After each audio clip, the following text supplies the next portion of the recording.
If your diabetes is treated with insulin and you're applying for a car or motorcycle licence, you need to complete a DIAB1 form.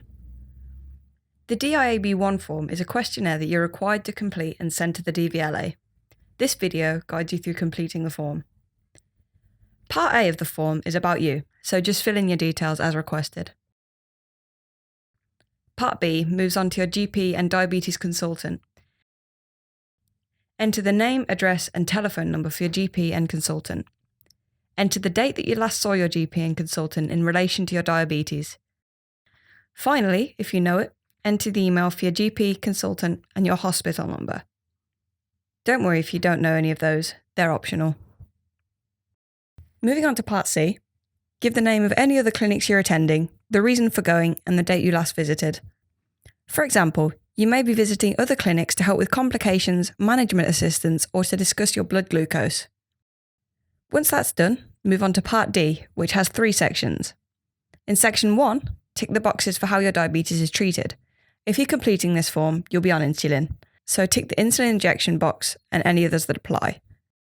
Enter the date you started insulin treatment, and finally, read the declaration, sign and date it. The declaration states that if you're on insulin, you need to test your blood glucose no more than 2 hours before driving and then every 2 hours whilst driving. Moving on to Section 2. Tick the appropriate boxes and enter dates where appropriate. Those questions cover who you see regularly for your diabetes care, whether you've seen any of the people you see regularly for your diabetes in the past 12 months, and if so, when. Section 3 covers hypoglycemia. The first question, 3A, asks you whether you know the symptoms of hypoglycemia. And the second question, 3B, asks whether you have had a hypo.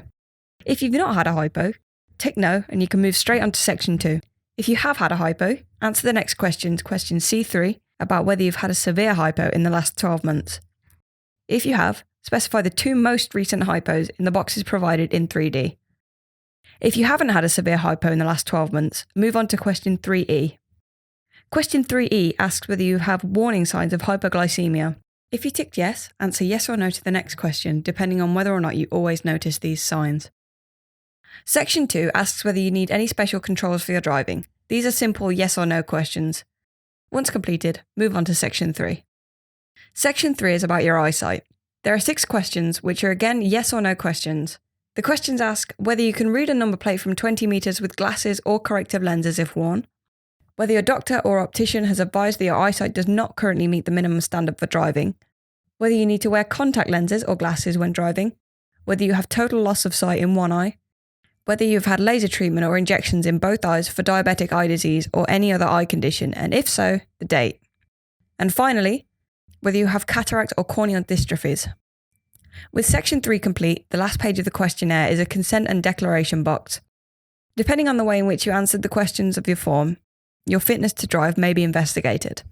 By signing and dating the form, you authorise your doctors and specialists to release your medical information relevant to your fitness to drive to the Secretary of State's medical advisor.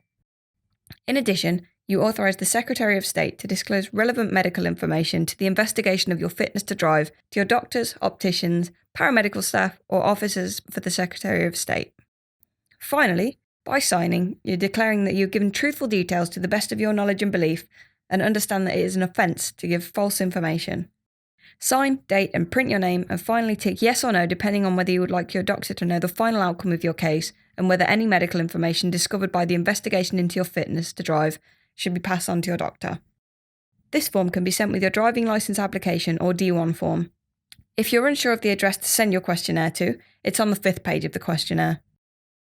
If you need help or advice while filling out the DIAB1 form, speak to your GP or visit www.gov.uk/diabetes-driving.